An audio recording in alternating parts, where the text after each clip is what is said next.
Come along with us for this 3-part series as we explore some of Southeast Queensland's best beaches and greatest destinations, including the Fraser Coast, Double Island Point, Teewah Beach and Rainbow Beach.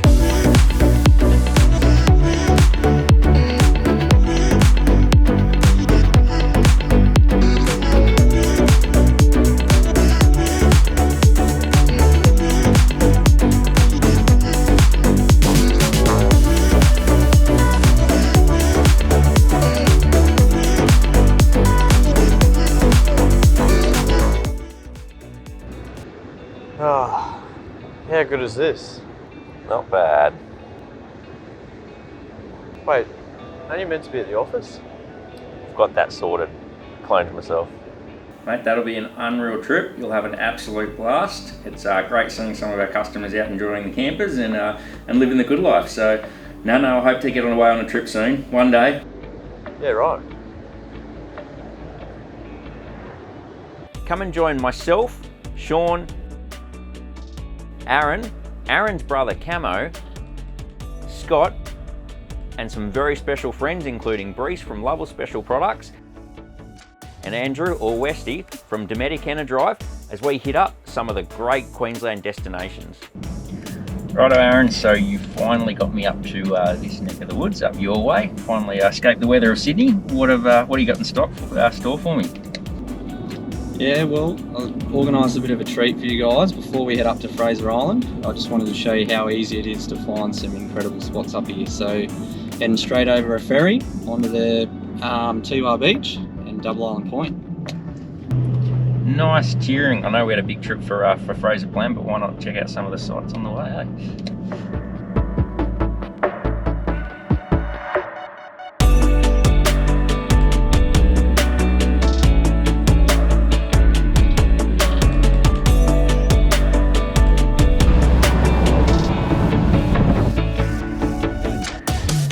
Finally, about an hour up the freeway and we've hit the sand. Pretty epic. What do you reckon, Breece? Yeah, it's pretty amazing. I can't get over how good this sand is to drive on. It's totally different to the beaches in Newcastle.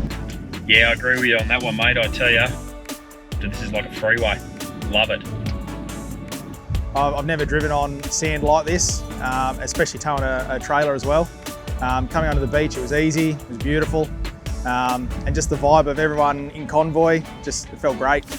Keep in mind, fellas, this is at low tide, so when the tide comes right up, obviously right over there in left, it'll be a little bit softer, but today,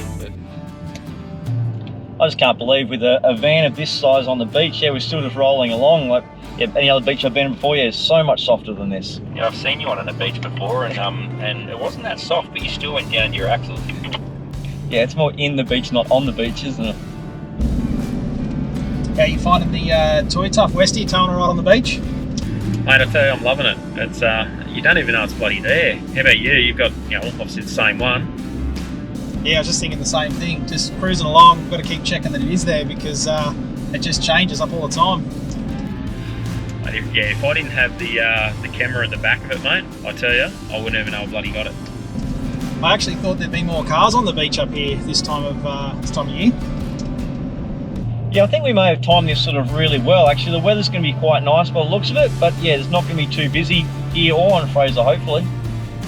Yeah, the beach is it's so compact and firm. Driving on it's just like driving on a concrete highway.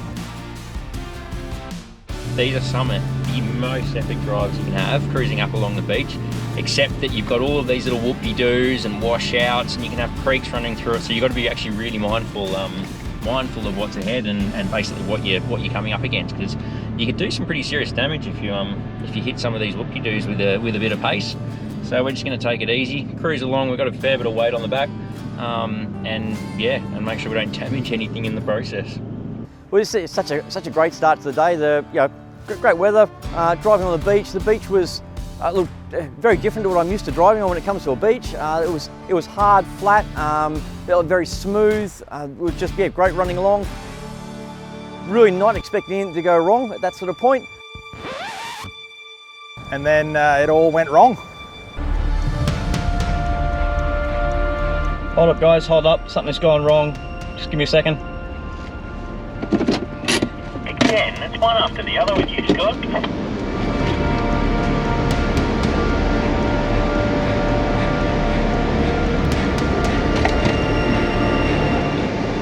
Hey guys, it's pretty bad. I've broken the hitch. You guys want to turn around and come back? Mate, it's day one. We've literally just hit the beach. Mate, are you alright? Is everything okay, or do we need to, yeah, it's alright. We'll come back, we'll assess it and try and work out what the next plan of attack is.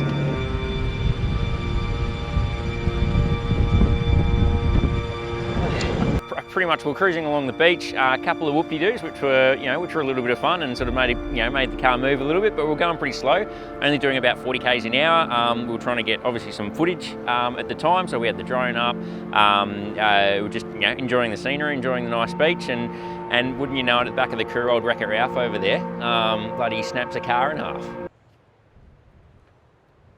It wasn't that bad, luckily. Basically, a bit of a mechanical failure, some metal fatigue or whatever it was, but that hitch just, obviously it was the end of its life. So that hitch wanted to say goodbye, wanted to leave us on that part of the trip and just, yeah, snapped straight in half. Scott straight on the radio, yeah, said there was a problem, so we've all slowed down, turned around, come back and yeah, checked it out. It's not good. I think I see your problem. Yeah. Can you attach that to there, please? Okay. What did you do? I hit that little bit of a mound and it just completely let go. So basically what has happened is the entire hitch has snapped in two. It just hasn't lasted the test of time, whatever it might be. It's either not load rated, it was previously damaged, whatever it might have been. Anyway, what we've got is we're just going to replace this hitch, put a new hitch on. You can see the McHitch is all good in one piece, so we'll take that receiver off, whack it onto a new hitch, roll it back into the car. We've got a high lift jack, lift the drawbar up, throw it back on, and she'll be good to go.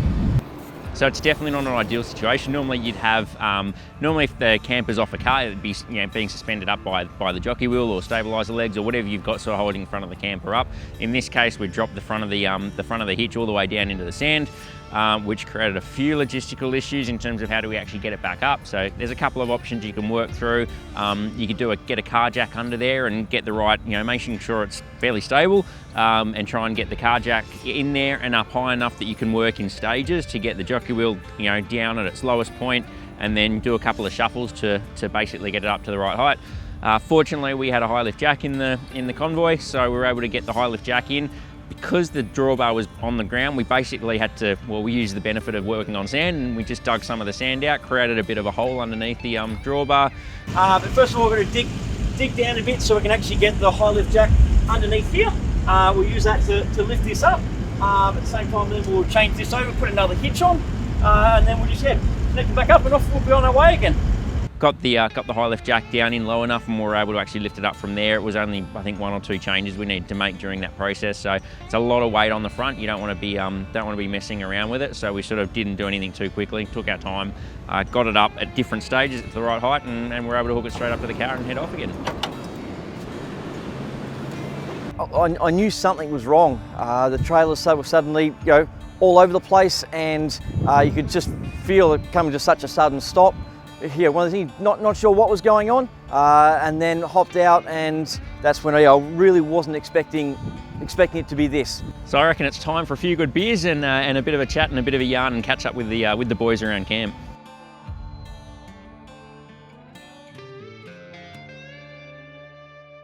The best bit about Teewah Beach and Double Island, there's heaps of camping zones. It's spread out along the beachfront. And within those zones, you've got lots of little pockets of camp spots sheltered in behind the zone, behind the beach. So you've got trees, you've got dunes, protect you away from the wind. And this is where we found our spot, and we were protected from those easterly winds. You have to pre-book your camping spots. We were lucky to snag a spot at campsite 2. There's multiple spots in that zone, that campsite 2 zone. And we snagged a beautiful little spot where the dune sort of protected us from the wind overnight, and gave us a beautiful view of the sunrise in the morning.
but when we woke up, the sun was shining, and just to wake up overlooking the beach was just incredible.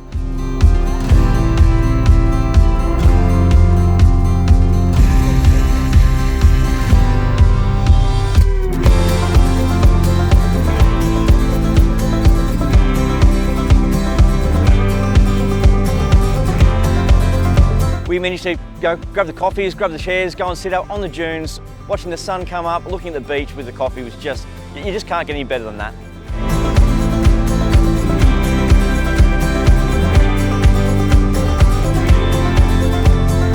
Absolutely cracking morning on the beach. So Westy was on coffee and banana bread. Watched the sun come up this morning.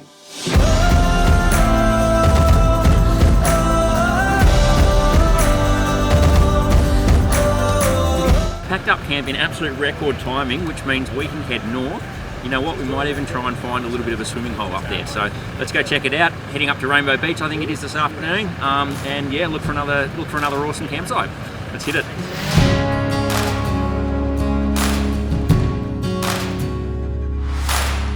Hey Westy mate, how was that camp last night, eh? Not too bad. I tell you what, one of the best views I think I've ever woken up to. Can't get much closer to the water. Loved it.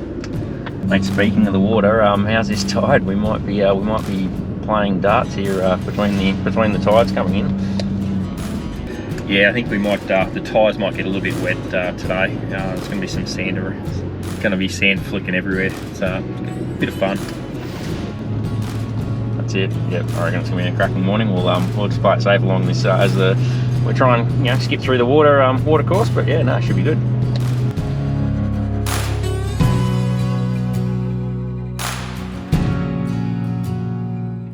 I haven't done a huge amount of beach driving, particularly towing a van of this size. So, look, I was pretty nervous towing vans like that on the beach with a high tide like that. We had to make sure that we don't get trapped somewhere where the water is going to hit us. The waves do come right up to the sand dunes. We can't take the vans and cars any higher than that.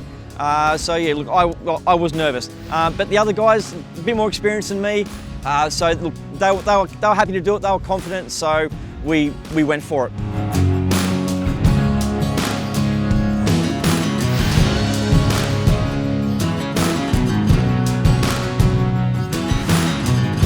Yeah, so you got to be really aware of driving on the sand, especially at the moment. A lot of the beaches are washed away, which means the tides are coming up a hell of a lot higher than what they traditionally would when the beach is massive and what you sort of picture a Queensland beach in. So Queensland beach is. So basically, we're watching the tides. You've got to be really mindful of where it's going, where the water's going to come up to, and actually watching those waves as they roll in. Otherwise, yeah, half a second, your vehicle can be gone, taken by the ocean, and that's a very, very quick end to a fantastic holiday.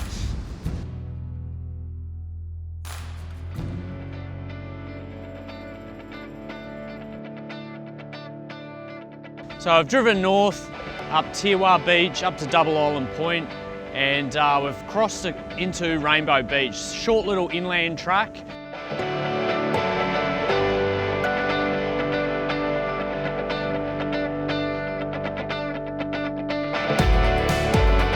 And wow, what a magical spot, Rainbow Beach Lagoon. The scenery is just absolutely spectacular. The coloured sands up on the sand dunes. It's sheltered from those easterly winds. Perfect spot to pull up for the day, have a barbecue, have a nice little swim in the sheltered lagoon there.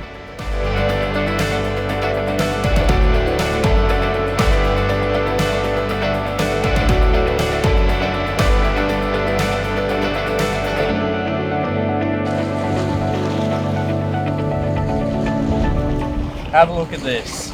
What a view. This is what bull driving and off-roading is all about.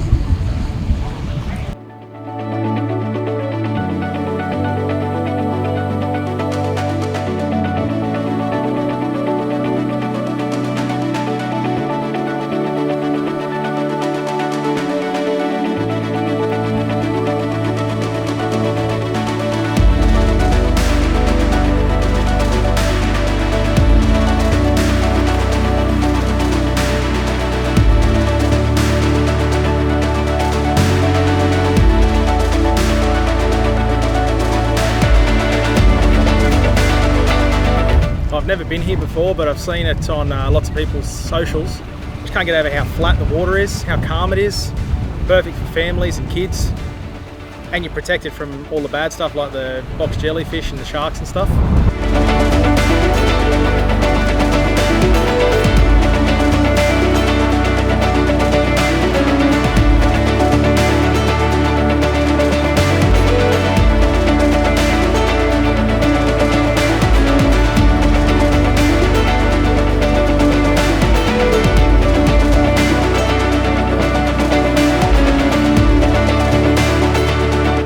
Tell you what, it's only day 2 and we're on this amazing beach. I can't wait to see what Fraser's like. If it's anything like this, I'll have to try and convince the wife to pack up and move up here, I reckon. At low tide, you can drive all the way along the base of the dunes at Rainbow Beach, all the way up to the Rainbow Beach community.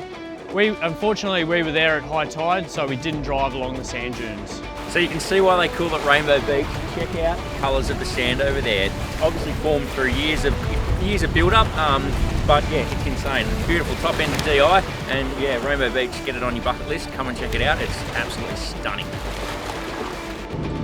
Got to be honest with you guys, I was a little bit apprehensive with the weather last night, the wind, the rain. I was concerned first day on the trip, and it was very wet. But this is just like God's country. How's it put it on for us, eh, Breece?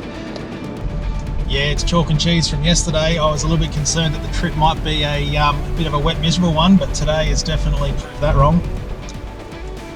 Tell you what, guys, I would have been happy just to stay there, set the campers up, bang. Yeah, it sure was a magical little place. Definitely worth another trip back here at some time. It's just the colours, eh? The colours on that headland is just, you just don't get that in, definitely not in Newcastle, but yeah, not many places in New South Wales. You can see why people love heading up north. Also like how you've got the different spots. Like we've come in here, it's like 3 little islands. Like it's crazy.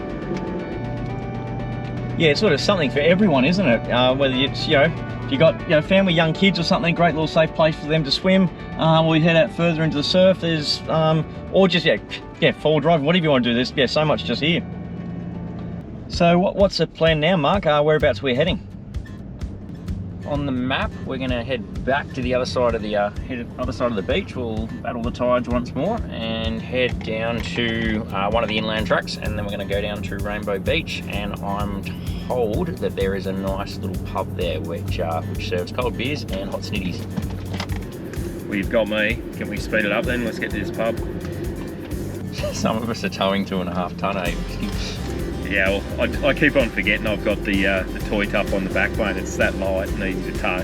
What surprises, I think, both of us the most is just how diverse Australia is and what you can actually do in the place. Like, it was literally only a couple of months ago, we were crossing the desert, cruising along basically sand dunes, out in the complete outback, red dirt, everything. It was, very dry, very hot. And now, a couple of months later, we're rolling along the beach, cruising through these inland tracks, swimming, enjoying the sun. It's just the diversity of Australia is, it's got to be seen to be believed, and it just shows you there is so much to see and do all throughout Australia. Yeah, it's pretty cool scenery here on Double Island, Teewah Beach. We've gone straight from the beach, and now we're on this inland track, sort of navigating through forestry, gums, and then we're going through little dense rainforest areas. It's pretty tight, narrow one-way track over to Rainbow, so it's good fun with the campers.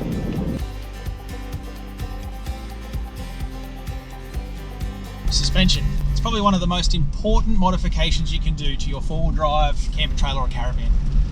So having good suspension under your vehicle will ensure that you don't get into trouble getting bogged on the beach, having things rattle loose on corrugations, and making sure that you're just comfortable when you're touring. Lovells has been around for 92 years, creating suspension for vehicles, trains, cars, four-wheel drives, camper trailers. We're passionate about four-wheel driving, caravanning and camping, which is why we spend so much time, guys like the guys from Signature, doing R&D to make sure that we can offer the best possible suspension systems for the applications required.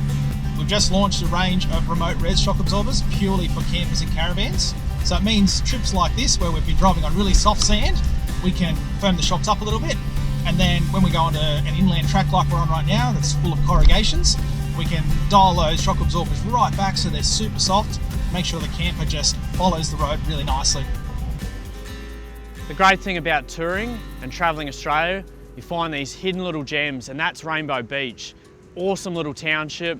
There's great pubs, great views, and we found that great spot right on the beach at the surf club. The food was great, the beer was cold, and the views were just absolutely magical.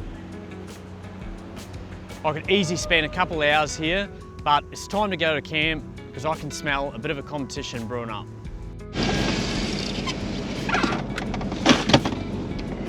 What do you think of lunch? Yeah, it was pretty good. Surf club lunch? Can't go past a good snitty and chips. Yeah, good view over Rainbow Beach. Stunning. That was rude.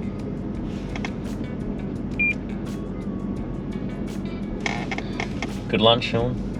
You already asked me that. Well, yeah, but we got interrupted. Yeah, it was good. Good lunch, looking over Rainbow Beach. Nice snitty and chips, bit of gravy on the side, Yeah. beer to wash it down. What do you reckon we get up camp? Sounds pretty good. Which direction? North? Sounds like a plan. Rainbow Beach campsite? Inskip Beach Point. Inskip Beach Point campsite. I think it was on the board. North Yeah, it is. Inskip. Inskip Beach Camp Point.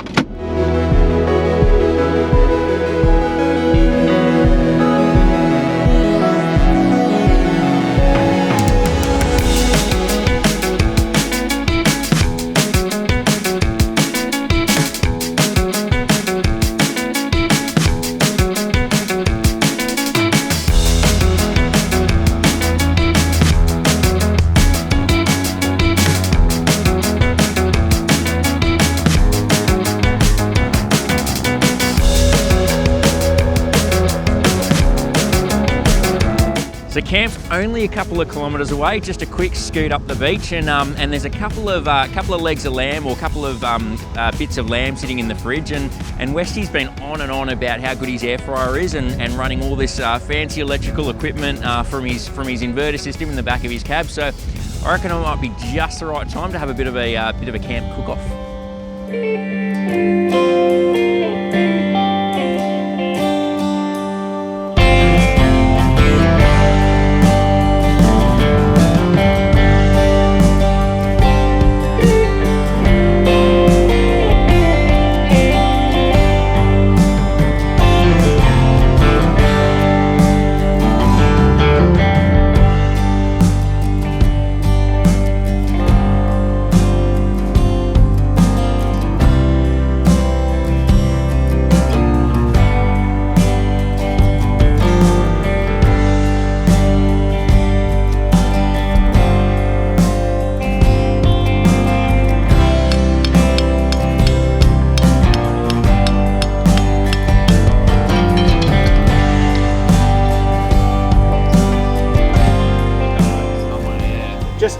Yeah, look at that, didn't even try. Ow! Fire hot. Fire is hot.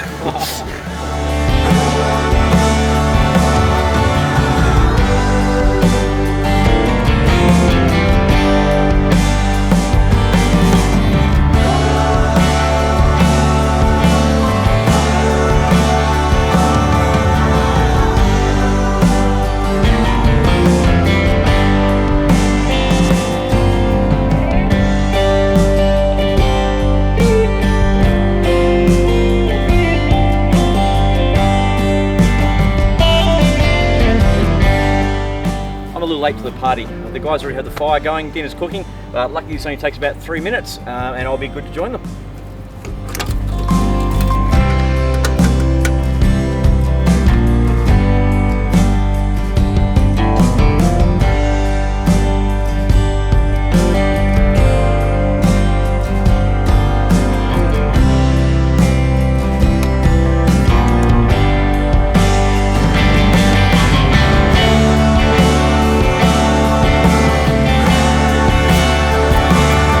That's it guys, easy as.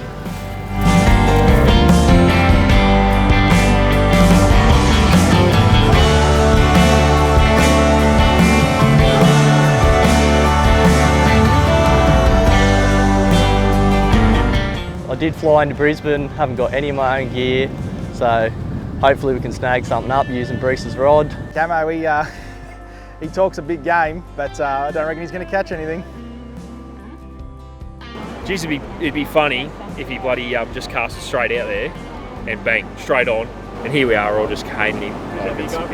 Oh, it just won't happen. Only thing he's going to catch is a cold out there.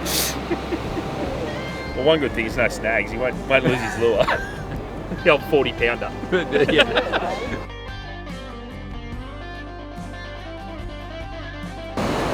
Shoes are coming off. Serious. Oh, it's serious. Gonna roll the pants up in a minute. Roll those pants up. The pants are being rolled up. I reckon give it half an hour and the pants will be coming off.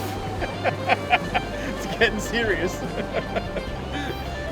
He knows how to cast, Camo, but I tell you what, I don't think he'll catch anything.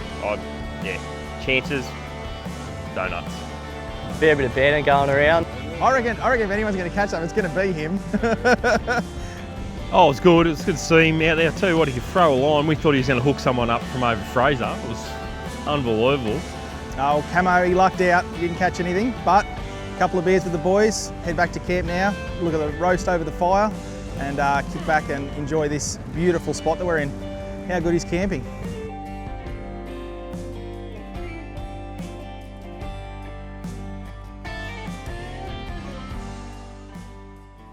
So, we're making potatoes for the hungry mob. So we've got some lamb going, but this is the kit that I always carry. Regardless of what trailer I'm in, you might have seen this kit before.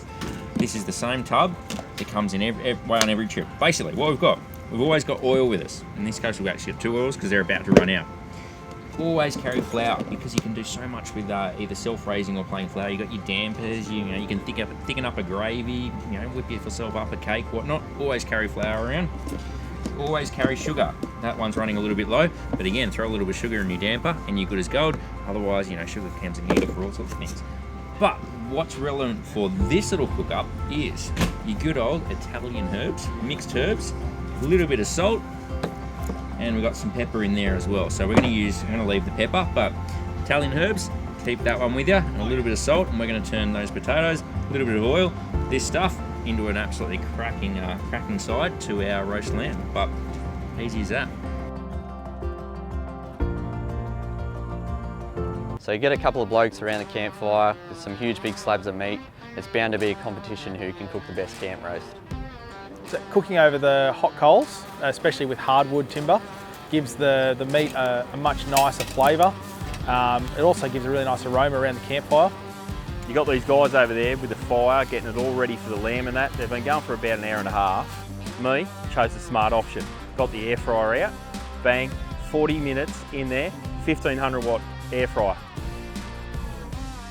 But let's be truthful, I know what I'm doing. We're going to take this out for the win. So I've totally got this in the bag. I've been cooking meat over hot coals since before fire was invented.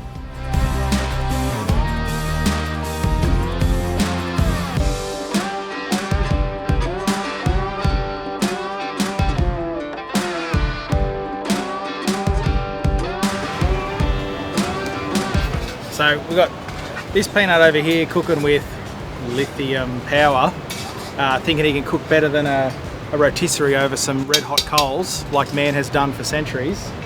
And then we've got this guy here with a spun steel cook pot. Mine's going to be better. It's going to be so much nicer, juicier, more flavourful. It's going to win.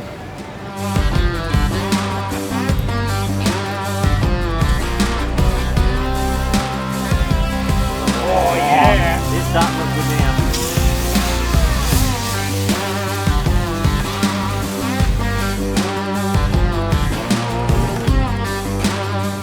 Now, what do you reckon, Westy? We've got to separate this for the competition, don't we? Yeah, might as well. Yeah,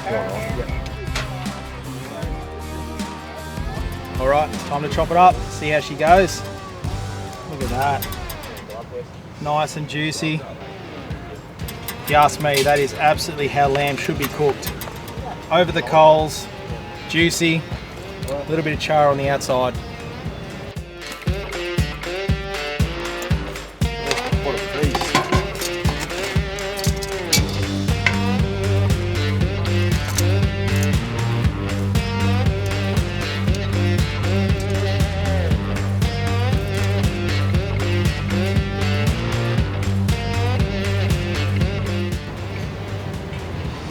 think Mark's got it.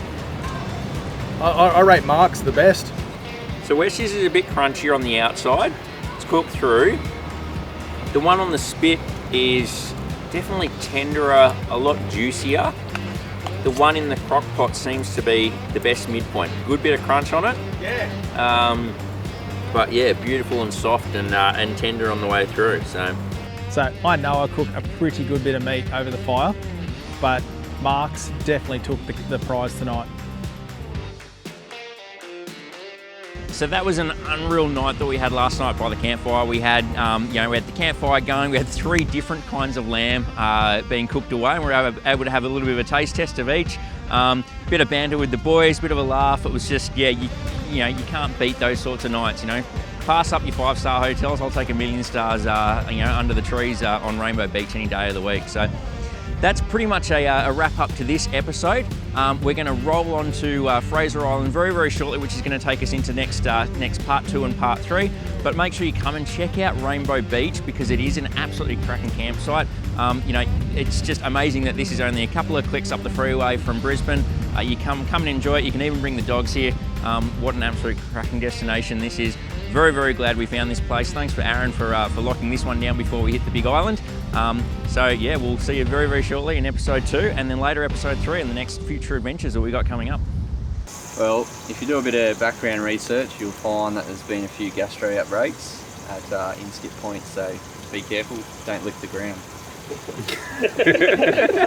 Don't lick the ground. I love how he says that, don't lick the ground. Oh. You won't get gastro from licking the ground, but you'll get gastro from eating Westy's lamb.